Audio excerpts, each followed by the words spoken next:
There might be many paths you had taken, many others that you ignored, but there will be certain paths closer to your hearts, those that changed your life forever.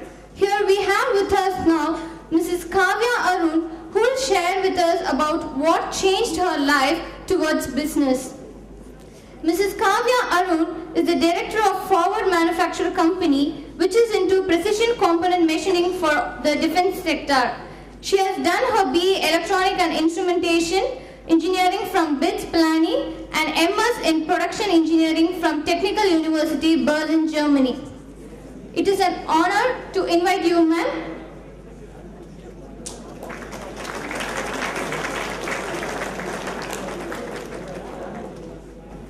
Hi, a very good afternoon to everybody. I know I'm standing between now and your lunch break, so I'm going to keep it as short as possible. Firstly, I would like to thank the organizers of this wonderful event. I mean, I'm from BITS, basically I did my engineering from BITS Pilani in electronics and instrumentation, and we also had a center for entrepreneurial leadership. And I would like to say I wish my cell had, had an event like this, because the kind of information that was dissipated to you today, like Mrs. Shashikala, who had come here and spoken about different funding opportunities that TIIC provides to you. I mean, that is the kind of information which nowadays I'm so glad that engineering colleges are armoring their students with, so that they can step out and not look for a conventional job, not look for, just the general going abroad, studying and then settling there. They're today giving you the kind of information that will help you to grow as individuals, to grow as business individuals, which in turn affects the country as such. Now, a little bit about my background. I had, after my engineering, I went to Germany to pursue my master's. Not because I was very interested in pursuing my master's, but most of our BITSian batch went abroad to study. So that was the general trend. You do an MBA or you do an MS and then you settle there. So I picked Germany mainly because my family had some affiliations with companies there. I went to Berlin, I did my master's for 2 years there, enjoyed my time there, decided, okay, this is somewhere I would like to stay, work, explore. And I worked for a Bosch-owned company in a place called Prenzlau. It was basically in the border of Germany and Poland. And it was a massive manufacturing facility, over 4,000 employees. And they were into PV module production. And I had a very small role to play. I was a fresh engineer, so they took me into the process tech team. And my entire job was to see how to optimize their production, how to increase the number of modules, increase the number of cells. That was basically my job. You get assignments, given to you by your superior, complete them, move on to the next project, the next task. It was fulfilling to quite an extent. But, some of us want to do more, some of us think we at least think we are capable of doing more. And that was something that held me back from really considering the option of settling abroad for good. And I decided, okay, let's take a risk, let's come back, let's see if, I could maybe either work for the family business or start something on my own. And that is what motivated me to come back. Not a long time ago, I just finished my master's in 2012, so it's been around 2.5 years since now I've been in business, and I have to say it's been a wonderful experience. Highs and lows, of course, what doesn't have highs and lows, but it's been something which gives you the kind of satisfaction which a normal 40-hour week job just couldn't. So when I came back to India, my father had his own business. He's a machine tool expert. And his entire business was to build CNC machines. I think some of you might be aware what a CNC machine is. It's a computer numerically controlled machine. It's basically something that takes in a model, a program, and then it's for metal cutting to convert it into a specific component, whatever be the industry. And he's a machine tool expert, so that's his line of work.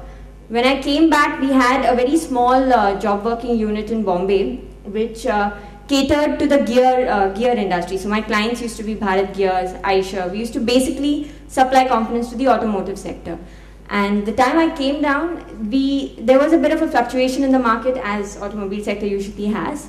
And what I found was that there was so much of uncertainty as to the future of the firm, and that is something which had to be addressed.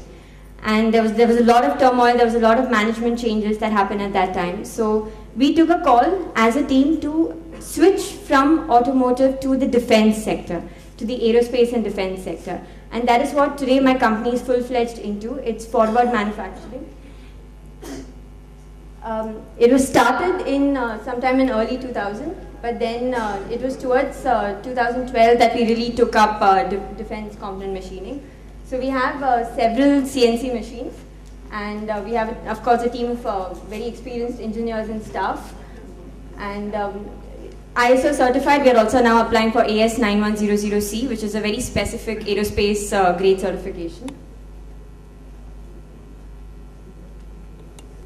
The activities, I won't go too much into detail. It's basically, as I said, we are a precision component machining facility. We take up turnkey projects, we take up turnkey jobs, and as much as possible, we try to cater purely to the defense sector.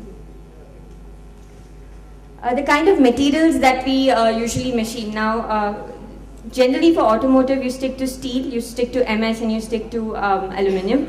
Now for us, since it's defense, the materials are much more exotic than that. Primarily, we deal with titanium machining, Veldox, Inconel. These are all materials with lower weight and higher rigidity and strength, which is what most of, when you have to send material into the sky, basically, you need that the payload should be less. And for the payload should be less, the basic metal weight has to be less. So these are the kind of materials that we specialize in machining. This is another line that we have. We have a complete clamshaft line for printing machines. We only supplier in the country able to meet the standards of my client, which is a Japanese firm called ASB International. I won't go too much into detail. These are different machining centers. The reason I put up these pictures is because I wanted you to know none of the machines that we have in my shop floor are brand new. Not a single one of them. They are all retrofitted. A basic conventional, rundown machine. It could be sourced from anywhere in the world, Russia, Germany, Japan. These machines they get imported into India at extremely low prices. What we do is that since we didn't want to invest too much in capital, we had our own limitations. We bought these machines. We took some time. It could be 3 months to a year to retrofit them, upgrade with the latest electronics, completely recondition the geometry of the machine, and then we put it into production. And I would like to state that we are the only machining facility in the country who are using retrofitted machines, but who are catering to precision components for the defense sector. Because usually when you talk about defense, you're talking about extremely high-grade German-make or Swiss-make machines, and that is not something that we have. Now this is a project that we took up for Godrej & Boyce. It is a Mirage aircraft. You must have heard of the Mirage aircraft. It's the missile adapter for that aircraft. In the next slide, you will see these are all the components. We did complete component machining for this project. Every single part that went into that assembly was made by us and then put together by my client, which is Godrej & Boyce. Now, as on today, we make more than 600 components for this aircraft that you see. This is the Su-30, the Sukhoi 30 aircraft. Technology given by the Russians and produced by the Indian PSU, which is Hindustan Aeronautics. Now, several skeletal portions. Now, there's a vertical stabilizer of the aircraft, and as you can see, the skeletal portion is mainly made out of titanium. And these ribs, these longerons, are again machined by us. There is a lot of accuracy involved, but then it is basically a matter of commitment. You need to have the right machine, and at the same time, you need to have the right kind of attitude. Because not every machinist, every operator can give you the kind of accuracy that these components require. And that is something which we as a facility try to inculcate in every single member of our staff, whether it is a quality analyst or it is the designer, the programmer, or the actual machine operator. Just some more examples of components which are, this is a part of the wing of the aircraft. Now today we supply components to the transport aircraft division, the fighter aircraft division, the aero engine components, which is a division in Koraput, and we also make components for the BrahMos missile. Recently, when I was speaking to a major player in the private defense sector in India, he told me that the government has budgeted around 18,000 crores for this financial year for defense. Now when you go, it sounds like a big value. I mean, it's a huge market. Correct, but when you go into the details of it, you realize 10,000 crores out of that amount actually goes in to pay the salaries and the pension funds of the army officials, the navy officials, the air force officials. After you deduct that 10,000, you're left with a balance of 8,000 crore. You would assume it comes to our country, to the local manufacturers and ancillary units, but that's not the case. What happens is, since India does not have its own indigenous defense technology, we rely heavily on the developed countries. We first relied on Russia for the Sukhoi, before that for MiG aircrafts. Now we are slowly transferring to Rafale, which is a French company called Dassault Aviation, and they are the ones who are going to give us our next fighter aircraft technology. If it comes to transport aircrafts, Dornier Germany is the one who's given us the technology. It's not just about the technology. What happens is when another country comes to you, comes to India and tells you, okay, we will help you. We'll help you build your fleet of aircrafts. They won't just give you the technology, right? They're going to expect some returns. So they stipulate that the raw material has to be bought from us. The components have to be taken from us. So that means a huge chunk of the Indian economy, a huge chunk of our budgeted value directly goes into the coffers of these other countries or these other private manufacturers. And that is something which, as India is such a big country, we have huge requirements. Whether you're talking about ammunition, artillery, tanks, aircrafts, whatever it may be. We have an extremely huge market and it's completely unexplored. To a huge extent, it's unexplored. And now companies are trying to they're trying to lobby for privatization of defense. It is happening with the new government. It's hopefully going to be even better. But as I was saying, out of that 8,000 crores that was left, almost all of it is going to go to Rafale in France because for the technology transfer. And out of that 8,000 crore, the Indian government has stipulated at least 2,000 to 3,000 crores should seep into the Indian economy, the Indian market. But do we have the kind of vendors and the kind of manufacturers to support? Not as on today. Now, just in the morning, Mr. Sriram was talking about from MK Auto Components. He was talking about how it's easy to put up a lathe, to start your own facility. He gave an example of a student from CIT. That's a brilliant example. Because now what you need to consider is, I'm just talking about a specific sector. I realize that, but I'm trying to make it into an example for you to understand how much of the market in different fields is unexplored.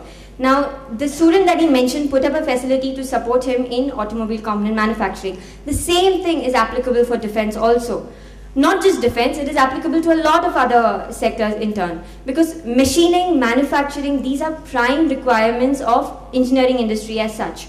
And while it is capital intensive, it is also possible to get funding. As I said, another way is to buy old machines, retrofit them. There are all kinds of players in the country. When the economy is good, people buy brand new facilities. When the economy is not so good, people try to use up the old facilities and get as much output from it as possible. Now, as I told you, I was a second generation entrepreneur. I entered in 2012 into a company that was already functioning. Of course, it was catering to a different sector. When I stepped in, I tried to get it into a new sector wherein there was less competition. There was, of course, less volume of work, but there was much better margins. Now, in my experience over the last 2 years, I found a lot of perks versus responsibilities to being a second-gen entrepreneur. Now, for those of you, if there are any of you who already come from a family business, who are planning to step back into it, kindly do so. As before me, Mr. Muthu Palaniappan mentioned, it is really good if you have such an opportunity to step into a family business, because the kind of experience that you can get working for your own business or working for a smaller firm is much better than working for bus companies or huge IT companies or MNCs. And the perks that I found was, of course, that the business was already established. So I didn't have to go over the very initial seed capital was not a problem for me. Of course, expansion is always an issue, but the seed capital was not a problem. Then the team already was well in place. There was a small team, but experienced individuals, very well in place. Some of the clients had been established. There was an organizational structure. And I had a mentor, of course my father, but I also had some other mentors in the defense sphere who could guide me into, you need to realize defense was it's exclusively male. Even as on today, if you go to a PSU or a private company, it's exclusively male dominated. But then as a young girl stepping into it, I got a lot of support. I got a lot of people who didn't look down upon me for being a girl, but in fact they gave me the chance to make it into a unique factor rather than a disadvantage. Now the responsibilities, of course, are you have to be accepted into the fold. Just because you're from a legacy or you're from a certain family does not mean that you're bound to succeed. You need to prove your worth. You have certain expectations already built up. You need to meet those. And of course, there are the expectations of clients who are there, pre-existing clients who you need to meet their requirements. And of course, there's always the question of expanding, of developing. When I joined, we were a team of 20 people. We had only around 5 machines, and it was a very small facility. As on today, we have started our second facility, and we are in Chennai to set up our third facility. We have a team of more than 100 people, and our turnover has increased by 30% each year over the last 2 years. So that is something which, I mean, it is possible for any entrepreneur, a second-gen entrepreneur or a new entrepreneur, to have a certain level of success. Okay, the only thing required, in my opinion, is sincerity, grit, and absolute dedication. Okay, being an entrepreneur is not about a 40-hour week or a 5-day week. I mean, it's a lifestyle. Okay, I wouldn't say being a workaholic it's looked as a negative, but you ask any business individual and he will only say, I enjoy my work. So it's no longer work for me. It is basically a passion. So whether I take 40 hours to do it or I spend 80 to 100 hours, it doesn't matter to me because it's no longer work. The initial hurdles I faced, of course, were, I mean, as a woman, I had some experience in a production facility. I had worked abroad. But stepping into the Indian mentality still it's slightly more conservative. So I had some initial hurdles. It took a little time to get over that. Gaining hands-on experience. I didn't know much about CNC machining, so that was something I was completely new to 2 years back. Being accepted into the close-knit community of aerospace and defense, as I said. And there was a system in place, and my job was basically to improve it, to expand on it. And then the eternal battle of education versus experience. Now, as young entrepreneurs, you all will face this more than someone who is of a 40+ age group. The thing is, you're entering this field, you're entering the choice of being an entrepreneur purely with an educational background. Most of you will not be having much experience, let's say, when you step into business. But that does not mean that you're any less likely to succeed. What you don't have as experience, you can more than make up for in terms of enthusiasm. And that is something, that is a quality which most people today don't have. Why be an entrepreneur, in my opinion? There are no boundaries. I think it's been stressed several times today. There really are no boundaries to being an entrepreneur. The only boundaries you have are in your own mind. You are completely in control of your career. You don't have to look at a review meeting or the annual review that your superior would give you. You don't have to worry about all that because literally your future, your career is in your hands. It's a learning curve. As I said, when I stepped into my field, I had no idea. I had studied photovoltaic manufacturing, in my previous job. And when I stepped in here, I didn't even know what Unigraphics was or what a CAD or CAM software could do. I was completely new to it, but I learned, I made a lot of blunders, a lot of mistakes, okay, but today nobody really discourages you, even family, if you go to your parents, most of them, in today's environment, it is so friendly that your parents even would support you today to go to, leave aside a well-paid job and to explore the opportunities of business. So in this environment, it is all the more suitable for young entrepreneurs today to come up. You can choose the people you work with. This is another major plus because you can choose the kind of team, surround yourself with the kind of people. They might be your batchmates, they might be somebody you just met but absolutely felt that you connected with them at some level, and you could choose the people you get to work with, it is so brilliant because it will make your entire work life completely satisfactory for you. You are not bound by anybody's expectations. As I said, the only boundaries are in your own mind. You can follow your passion. It may or may not justify your educational background. I'm an electronics engineer. I'm in a field that's purely mechanical. There are other people here today who, the gentleman before me, he's an engineer who's now having his own car showroom. So it is not necessary that your education has to justify the field of business that you choose to do. What matters is, of course, doing the work, which inherently means that you are bound to be successful. And if you're going to be successful, then seriously, why not get the benefits for yourself? But having said that, I would also like to say there was a quotation by Richard Branson from Virgin Atlantic, and paraphrasing that, what he said was, money cannot be your sole motivation. Of course, it is one of the factors. Okay, don't let anybody say otherwise. It is one of the factors, but the bigger factor should be having fun, just being creative and following your passion. And stepping out to the boundaries that society as such levies on you. For me, what is really important in being an entrepreneur was to in my capacity, whatever possible, I wanted to avoid import substitution. I mean, I wanted to bring across import substitution. You know, as I said, especially in defense, there's so much of the money in this country that just goes out into the coffers of other countries and other firms. It would be great if we, I mean, there's nothing that we lack in. So it would be really great if we could really start the manufacturing ourselves. 60 to 80% of employment is generated by small and medium firms, so you don't have to always only look at the big MNCs and the big IT companies. There's a world of opportunity out there. You support other ancillary industries. I mean, if you get into business and you grow, there are going to be other smaller companies that will start up just to support you. So it's like a chain reaction, you know, a massive reaction. And if everybody, of course, opts for employment, then the system is going to stagnate, as already mentioned today morning. Those who are smart and talented enough, which you are, you're from a brilliant university. So for those who are capable enough, they should look for means to generate employment for others, not to seek employment for yourself. Once you cross the break-even point, of course, then the benefits come to you, they come to your investors. And today, anything works. The only thing required is your own sincerity. And in service, often, you know, over a period of time, you tend to lose that interest or momentum. You know, which I've seen. I've seen in a lot of people who are above the age of 40. In fact, today, midlife crisis comes at the age of 30 because people are completely fed up with their work life. But being in business will help you prevent that. Being in business, it gives you so many challenges on a daily basis that, you know, just overcoming that is going to occupy your life for good.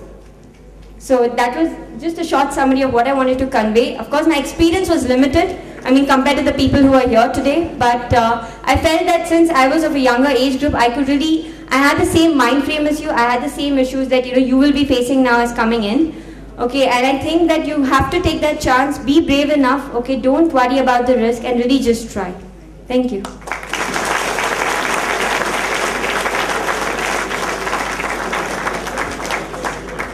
Thank you, ma'am. We feel overwhelmed to have such a young entrepreneur who turned out to be successful in life. We all wish we could be the same one day. I now invite Mr. Ganeshan Suppaya to felicitate Mrs. Kavya Arun.